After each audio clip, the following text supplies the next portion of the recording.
Oke, halo semua dan bertemu lagi bersama Gorioris di MotoGP 23 untuk mod season 2024 karir. Tepatnya di episode ke-6 dan kita ini bakal balapan di sirkuit Sokol atau di Kazakhstan GP.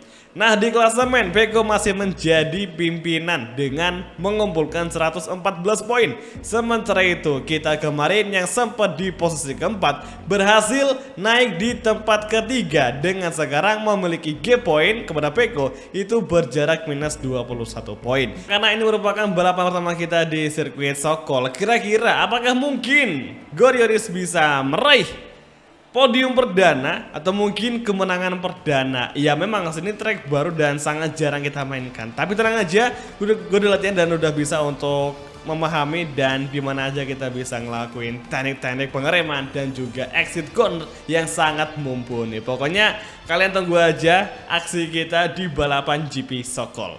Nah guys, ini ada masalah ya, dimana waktu kualifikasi tadi kan kita nggak ikut kualifikasi ya, jadi kita nentuin posisi startnya itu berdasarkan hasil balapan kemarin untuk player kita sendiri. Nah kemarin di GP atau race sebelumnya kita berhasil finish di posisi kedua, dan di Sokol gue udah atur kita akan start dari grid kedua. Tapi entah kenapa ketika udah masuk di starting grid malah Pecco Bagnaia itu yang start dari urutan kedua, Marquez ketiga. Lalu kita di mana? Kita di posisi paling akhir. Ini aneh banget asli. Gue rasa ini ada sedikit problem karena ini kayaknya nggak diselesaikan, nggak disolving sama si Milestone, sehingga sekarang bugnya masih ada. Jadi meskipun kita udah ngatur posisi start keberapa, tapi ketika race-nya berlangsung atau menjelang starting grid kita malah mental di posisi paling akhir. Jujur ini agak ngeselin, tapi menjadi tantangan tersendiri buat kita bermain di sirkuit Sokol Kazakhstan. Start posisi paling akhir dengan level 100%. Ya bismillah, semoga aja kita bisa meraih hasil maksimal untuk balapan kali ini. Oke, Jorge Martin, Pecco, Marquez. Pokoknya nih di bagian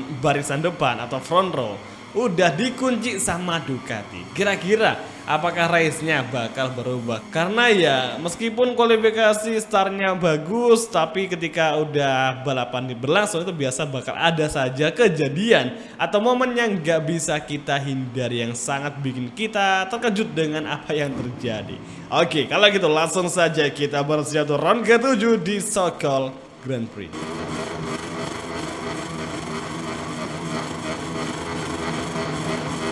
Oke semua, dan inilah dia untuk sesi race kelas MotoGP Kazakhstan Grand Prix. It's on the way. Round ke-7 sudah kita mulai. Nampaknya Takaki Nakagami mengalami masalah seperti kita dengan di posisi paling akhir. Kemudian, Fabio Quartararo. As you can see guys, seperti yang kalian perhatikan tadi, Fabio Quartararo menabrak dinding pembatas sehingga dia mengalami sebuah insiden cukup berbahaya dan cukup parah sepertinya impactnya. Ini gue rasa si Fabio Quartararo tidak akan bisa kembali lanjut balapan. Karena apa? Karena dia udah nabrak batas dan itu pasti bakal parah banget untuk impactnya kepada motor YZR M1 yang pastinya Fabio Quartararo kayaknya udah nggak bisa bangkit lagi. Emang separah itu crashnya si Fabio Quartararo, dan gue rasa nggak mungkin Fabio Quartararo crash dengan sendirinya. Bisa saja dengan posisi rapenya traffic yang ada di lintasan, bisa saja Fabio Quartararo terlibat sebuah collision atau kontak dengan rival lainnya.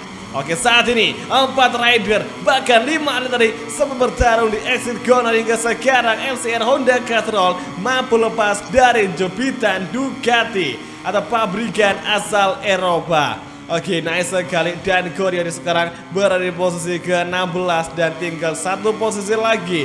Gorioris akan masuk di zona poin meskipun hanya akan mendapatkan satu keping poin saja. Let's see, apakah Gorioris bersama LCR Honda Castrol bisa melakukan sebuah overtaking lagi nanti di beberapa lap ke depan. Dan sekarang menuju lap kedua, lap yang akan segera kita buktikan. Kita akan menyerang Raul Fernandez untuk tempat ke-15. Come on guys, kita pasti bisa untuk mengovertaking 1-2 rider di lap saat ini. Masih mencoba menyusul, mengimbangi laju dari Raul Fernandez. Kita bersiap-siap untuk mengambil celah dari sebelah kanan. Bisakah? Langsung saja kita bermanuver dan sepertinya masih belum bisa. Bahkan sekarang ada Alex Marquez yang datang menyerang Coriolis, dan Alex Marquez kembali mendefend. Tapi di exit corner, LCR Honda Castrol Rider mampu mengimbangi laju dari Ducati Gresini aka Alex Marquez, dan masih kembali bertarung di tikungan sih. Oh my goodness man, sorry sekali Miguel Oliveira, maksudnya Raul Fernandez. Kita collision tadi cukup berbahaya, dan saat ini kembali Coriolis versus Alex Marquez Ducati Gresini. Kita kalahkan di penghujung dari backstride untuk Sokol Circuit. Memasuki sektor ketiga, finally Coriolis bersama LCR Honda Castrol mendapatkan satu keping poin di GP Sokol. Oke, saat ini Luca Marini, maksudnya Joan Mir, sudah nampak jelas di depan kita untuk menguji seberapa layaknya ke Honda RC230V. Langsung kita overtaking Joan Mir. Battle di antara dua Honda, dan kini Joan Mir masih mampu mempertahankan tempat ke-13. Tapi apakah di sini di pengereman di lap ketiga Coriolis bisa menyusul Luca, misalnya Joan Mir? Oke, turn 1, tikungan cukup panjang hairpin, kemudian exit corner, tikungan kedua. Oke, masuki sektor berkelok-kelok di GP Sokol. Masih menempel laju dari Joan Mir. Step by step kita akan ngelakuin overtaking. Kita ambil inside line, dan akhirnya LCR Honda Castrol berhasil menyusul Joan Mir aka Honda Repsol. Oke, exit corner, sektor kedua awal. Nampak jelas kita berhasil menempati tempat keempat meskipun baru memperoleh 2 keping poin saja. Dan sepertinya Joan Mir mencoba datang dari inside line di tikungan chicane, namun jelas saat ini Joan Mir masih mampu melawan kita untuk kembali merebut tempat ke-15.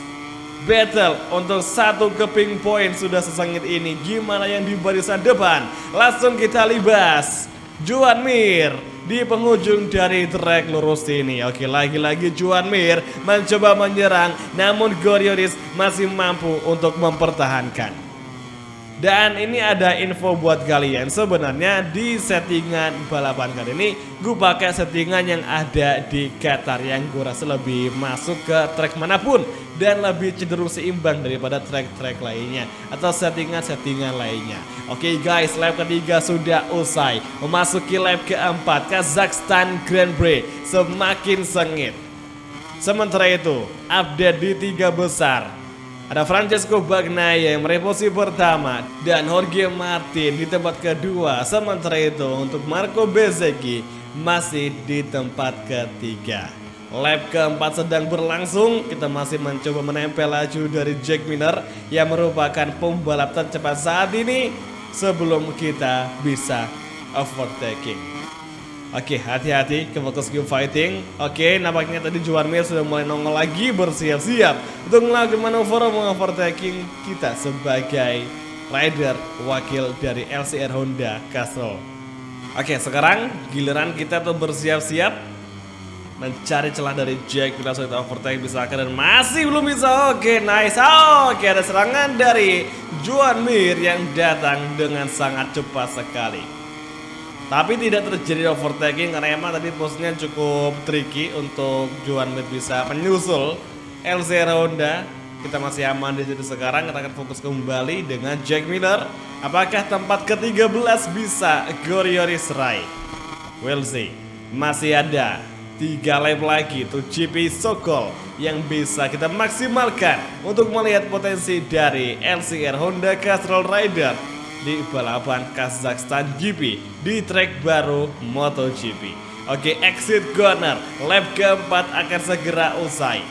Jelang lap kelima, pertarungan di 13 besar masih terjadi untuk antara Jack Miller dan juga Coriolis.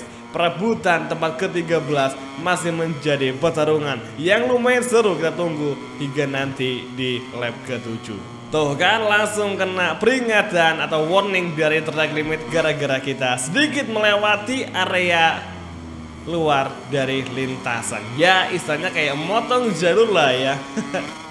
Oke, sekarang menjelang lurusan lagi, dan kalau ngomongin soal sirkuit dari Kazakhstan, ini ada 3 trek lurus yang masing-masing memiliki panjang yang berbeda-beda, dari yang paling pendek, kemudian sedengan, dan yang paling panjang.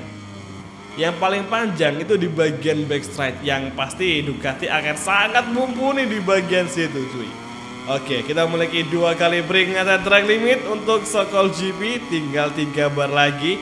Kalau sampai kita kena 3 kali peringatan, kita langsung dikasih hukuman untuk long lap penalty. Tapi ya semoga tidak lah ya, masa iya kita langsung dihukum gara-gara suka ngelewatin area track limit. Ya semoga aja nanti di beberapa lap ke depan tidak terjadi lagi. Oke, gap dengan Miller semakin rapat. Gorionis tengah berusaha untuk mencari celah kosong yang bisa kita manfaatkan untuk menyusul atau mengovertaking Jack Miller. Oke, lap kelima akan segera usai. Memasuki lap ke-6 untuk Sokol GP, Jorge Martin menjadi fastest lap. Maverick Vinales di posisi ketiga untuk saat ini, luar biasa. Oke, turn 1 tikungan hairpin. Kita masih menempel laju dari Jack Miller, langsung aja kita mencoba late braking. Lagi-lagi peringatan terakhir kita kantongi, dan ya nggak apa-apa, masih ada 2 bar yang kosong. Langsung kita kembali mencoba mengambil inside line, kita nyaris mengovertaking Miller tapi belum bisa terlaksana, belum bisa terrealisasikan. Tapi sekarang ini oke, ada momentum, langsung kita overtaking Miller, nice sekali. Tapi sayangnya di exit corner, momentum dari Gorionis belum tepat untuk menyusul Jack Miller. Nah, tikungan chicane, momentum kita dapatkan, dan finally Gorionis bersama LCR Honda Castrol berhasil untuk menyusul. Tapi sekarang Miller kembali datang dan melawan LCR Honda Castrol. Gorionis versus Jack Miller. Side by side tadi sempat terjadi, tapi di akhir dari backstride LCR Honda mampu tampil lebih mendominasi. Oke, lagi-lagi Miller datang dari inside line, dan side by side terjadi KTM versus Honda. Dan kini di last sector Miller lagi-lagi bermanuver untuk mengovertaking. Oh my goodness mate, 2 tikungan terakhir kontak terjadi di track nomor 2. Langsung kita overtake lagi Jack Miller inside line, nice last corner, lap ke-6 dan up to the line. Oh, kolisi terjadi lagi, dan sekarang lap ke-7 atau final lap kita masuki untuk Kazakhstan GP.